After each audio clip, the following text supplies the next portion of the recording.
Yeah, that is one way to name a video. The title of this video is honestly perfectly accurate. I had a TIA a little while ago, a mini stroke, and when I was kind of in the brain fog of that, I accepted this microphone.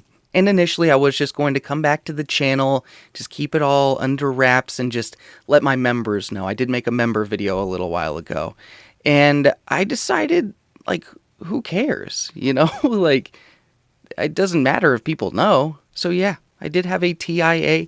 I went to pop my neck and cut off the circulation to my brain apparently, and it caused me to have a mini stroke. And I will be the first to admit that the Comica Ejoy Uni Pro is something I wouldn't usually review, but I am kind of glad that the brain fog version of myself did accept this. I mean, even purely just to see where microphones like this are headed, where they're gonna be in the future, and just kind of how it can improve. Or maybe, just maybe, it's absolutely perfect. Nah, it's not perfect, but we'll see if it's good enough. The Comica Ejoy Uni Pro is actually a wireless microphone. And I know what you're thinking, but no, it's not a wireless XLR. This is actually exclusively a USB mic. I mean, wireless mics aren't new. There are a lot of options in the XLR world, as well as 3.5mm lav systems, and even a few USB options now. And that's what the Ejoy Uni Pro is. But this one has one of the smallest receivers I have ever seen. And it's actually a USB-C that will work with your iPad, your tablet, your iPhone, your phone, and of course your computer, as long as it has a USB-C connection. But also, if you were to run out of battery, you could just plug the USB-C to USB-C cable into your computer and you're good to go. And that actually is one thing that I really do like, is it does come with a USB-C to USB-A adapter. But the Ejoy Uni with the desk stand does start at $45. It goes up $4 for the boom arm, $49. And the Ejoy Uni Pro, and what makes it Pro is that it comes with that wireless receiver. It starts at $63 with the tabletop stand and $69 for the boom arm. One thing I am very happy about is it does have a bit and sample rate of 24-bit, 48 kilohertz. Oh yeah, I forgot to mention one thing. It does have RGB lights. Would you look at that? It's one of the key features, of course. I mean, even in the user manual, it says RGB way before wireless, you know, in the description of it. So there's that. Now with the RGB lights, you only have 3 options.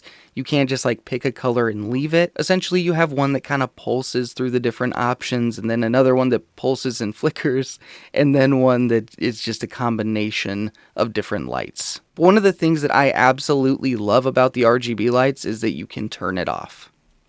You just hold the light button down and all of your worries go away. But speaking of the button on the right that you would use to turn the RGB lights off, there is a button to the left of that will activate pairing, as well as it activating a denoiser or deactivating it. Now on the left of the Ejoy Uni Pro is a 3.5mm headphone jack, and on the back of the microphone is a USB-C port. The entire bottom of this microphone is a knob in itself.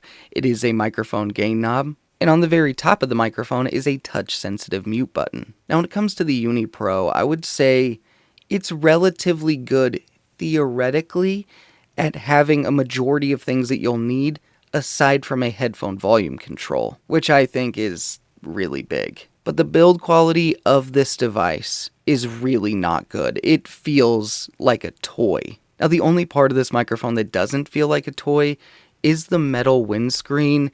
And I guess kind of the grill is okay, but the body, the shock mount, the mic gain knob is probably the most atrocious of all. I mean, for the price point that this is going for though, I guess it's fine, but I don't feel comfortable moving it. I will say that. I would not take it traveling or anything. I would not throw it in my bag at all. It would live on the desk. But now let's go ahead and get into some tests featuring the Ejoy Uni Pro, and I will have a comparison here in a little bit with some mics that would be considered competitors. But now I am 3 feet away from the Ejoy Uni Pro. I'm about 2 feet away, And now I am 1 foot away, and now I'm going to just get close to the microphone, get right on top of it. Well, as on top of it as it will let me get with the windscreen. Now for some quick plosives. Planters pickled peanutses. Planters pickled peanutses. Planters pickled peanutses. Planters pickled peanutses. Now with my air aimed past it, planters pickled peanutses. Planters pickled peanutses. I'm at 0 degrees on axis right now, and I'm going to slowly turn the microphone, and now I'm at 90 degrees, and I'll keep turning it, and now I'm at 180 degrees, and now I'm at a 90 degree angle on the other side, and now I'm at 0. Now I am typing on a keyboard with MX Cherry Blues directly behind the microphone. Since it is a cardioid puller pattern, it will reject noise the best from directly behind it. Here's how it sounds. Now for people that are thinking, hey, use the denoiser when you're typing on the loud keys, you know, come on, man. Okay, I will. I'll try it. And here is the sound of the microphone with the denoiser on and the MX Cherry Blues behind it.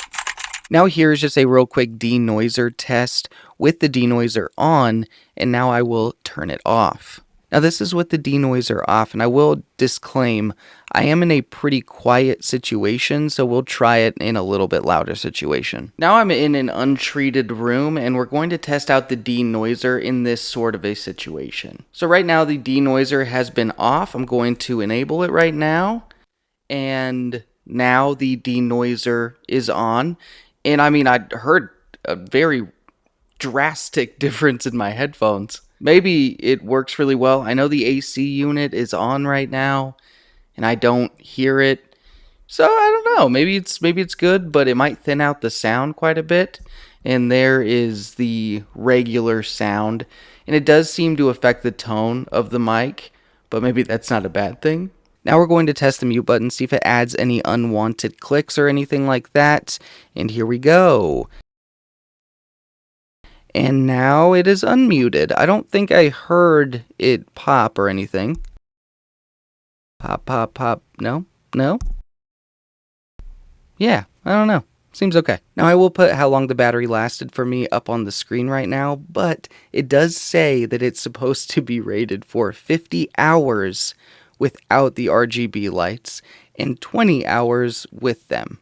Now I would like to do a quick USB-C transmitter versus the sound of a USB-C cable. So for this first little bit, I am using a wireless transmitter, and now I'm going to switch to a USB-C to USB-C cable. Now you can probably see the USB-C, I pulled the Tom Buck there, but now I am using the provided USB-C cable into the computer.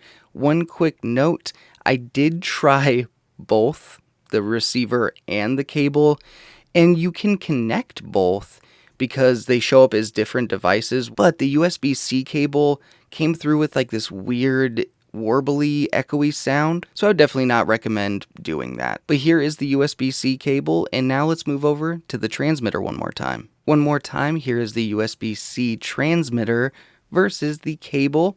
Take it over, cable. And here is the USB-C cable. I am curious if you heard a sound difference. Initially, I was going to do a receiver versus cable test, mainly just so I could show you that weird effect that happened with the cable when the receiver and the cable were plugged in, even though it does say you can do that. But for the last day or so, I haven't been able to get the receiver to work at all, and it was working fine before, so yeah.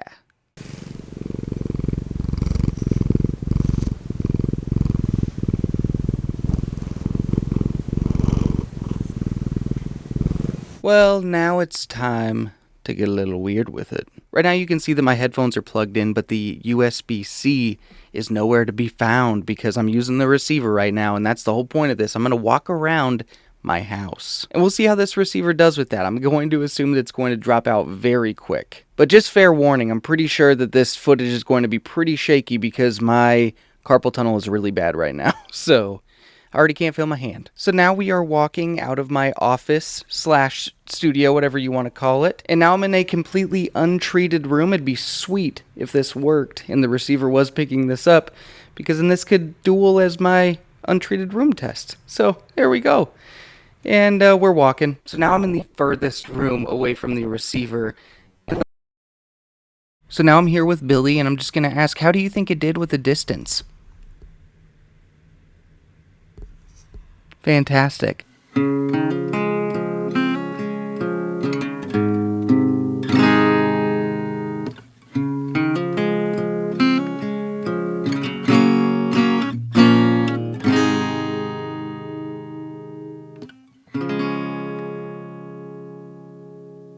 Now we're going to do just a quick comparison. Here is the Comica Ejoy Uni Pro going against the FiFine A6V. The reason I put these two up against each other is fairly obvious. They both light up, and they are both condenser mics. And for about $10 less, you can get the FiFine instead of the Comica. However, it is 16-bit rather than 24-bit. But to pretend to not be Bronson for a second, and to be frank, I would say if you are going for an RGB light, you're probably not going to notice a difference. And that honestly is not a dig. I'm just saying if you are going for spoken word, podcasting, gaming, you're probably not going to notice a difference. And I would actually say that Comica pulled quite a bit of inspiration from the FiFine microphone. Both the mutes are on top, both of the microphone gains are on the bottom.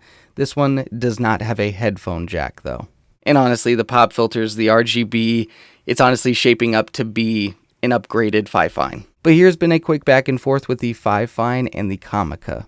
So right now I have the Comica Uni Pro going against the FiFine K669C with the FiFine SC1 interface. And of course, depending on sales, the FiFine will usually go from like $80 to $90, whereas the Comica is about $10 shy of that, around $69. But that of course is with the wireless receiver and the boom arm. I mean, yeah, it's fair to say that XLR does have a higher price of entry compared to USB, but the amount of options that you have with the FiFine SC1 is far greater than anything the Comica can provide. And if you are a musician, I would say don't even look at the USB, just go for XLR.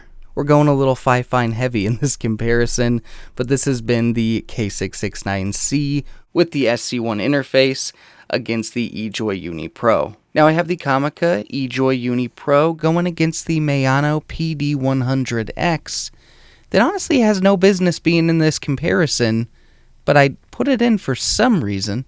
Can't quite put my finger on it. RGB lights. I put it in because it's full of RGB lights. But the Maono is $60, which is like close to, on average, what the Comica is going to go for. But it does also bring up dynamic versus condenser, which one's better for you and everything. Usually, condensers do have a greater frequency response, whereas dynamics are usually better at rejecting sound. And personally, every situation is different. Every room is different. Every voice is different. I mean, it just depends which sound you want. But I will say if you are in an untreated room, I would lean toward dynamic microphones versus condensers traditionally. And that is generally speaking because a lot of people out there use condenser microphones in untreated rooms and get great results. But it just depends on how much you have on your walls. If you're in like a bare bones room and it's relatively reverberant, I would go with the dynamic. And one thing with the Maono to take note of is you would get access to the Maono Link software, which does have a pretty cool custom EQ option now. But anyway, this is the Comica Ejoy Uni Pro versus the Maono PD100X. Now when it comes to my opinion of the Ejoy Uni Pro, I've got to say it's not all that favorable, and for a minute I am going to put it up against the FiFine AM8, which once again doesn't make a bunch of sense, but it does have lights on it, so it's fine. It's welcome in this review. But to get into some quick pros and cons of the Comica, first off, the build quality, like I said earlier, just isn't good. It's a toy. And one thing that does kind of go along with the build quality is the receiver. And I did initially like the fact that it was this just little compact thing. And I do like the fact that it does fit into the USB-C ports on my Mac really well. However, I can't even count how many times I've already lost that receiver. I'm serious. That is a little bit of a me problem, I will say, but it's tiny. And one thing that does kind of coincide with the build quality is how easy it is just to adjust the microphone gain. I mean, you could blow on this thing and it would adjust it. Additionally, another con would be the RGB lights. Not that they exist, but just that they are so limited in what they will actually give you. The FiFine and the Maono dynamic mics are great at being able to just pick whatever color you want, and there you go. I've mentioned a few other good and bad things about this microphone throughout the review. I won't go over all of them or anything, but I do want to get into some quick pros that I haven't mentioned before. Now, one thing I was very impressed by is the headphone jack. And I know that seems counterintuitive because I was earlier talking about how it doesn't have a headphone volume control, and that is absolutely a downfall. But the headphone jack is surprisingly loud, and also it doesn't have any latency, which I am recording this with the wireless receiver. I ended up being able to get it to work again. I just madly pressed the connection button a million times and it finally worked. It finally paired. But let's get into the most important part of a microphone, the sound. And I will say, if the Comica just sounded really good when you plugged it in and it was just awesome, I would forgive whatever else was wrong with this. I really would. Because honestly, you can work around it for a good sound. But sadly, it doesn't sound good. It just doesn't. It sounds like it has a high pass filter on the whole time. Regardless of whether you have it plugged in through USB or the wireless, it just isn't good. Additionally, with the sound of this microphone, you may have noticed throughout this review, it just happened just literally as I'm talking about it. It has this weird clicking sound that just is unacceptable in my opinion. Okay, let's talk about this for just a quick second here. Clicking does sound like it could be user error a little bit. I just wanted to let you know that I did check the bit and sample rate in the audio MIDI setup, the DAW, the sound settings. I checked it all. I used different settings. I just tried it all. And in every single instance, there was clicking. But I'm pretty sure this guy's about to give his BBSAR rating, so we better watch. It's almost like I've seen the video. Now I will rate it on the BBSAR. I'll give it a 3 out of 10. And the only reason I'm not... Oh, that clicking is driving me crazy. And the only reason I'm not going lower is because it was relatively innovative with some of the things that it introduced. Wow, the clicking is really going crazy. It's proven me right. But there are actually some cool things about this microphone that I was pretty impressed by, like the fact that I was actually able to walk away from the receiver at all and get a decent sound was crazy. I should correct that to decent signal and not sound, my bad. But personally, I think this is more of a toy than a professional audio solution. Like, this device would be good for a kid that just wants to plug a mic into their phone and practice singing, like sing along with something. You know, it's a good option for that. But sadly, and kind of surprisingly, I just don't feel like it's good enough to compete with the FiFine AM8, the Maono Dynamic, or even the FiFine condenser that is 16-bit. But maybe Comica will figure it out next time. But thank you all for watching and thank you for subscribing.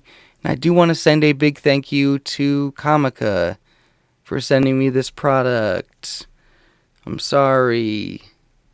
But obviously the biggest thank you goes to the Audio Hotline members. And I will see all of you audio nerds next time.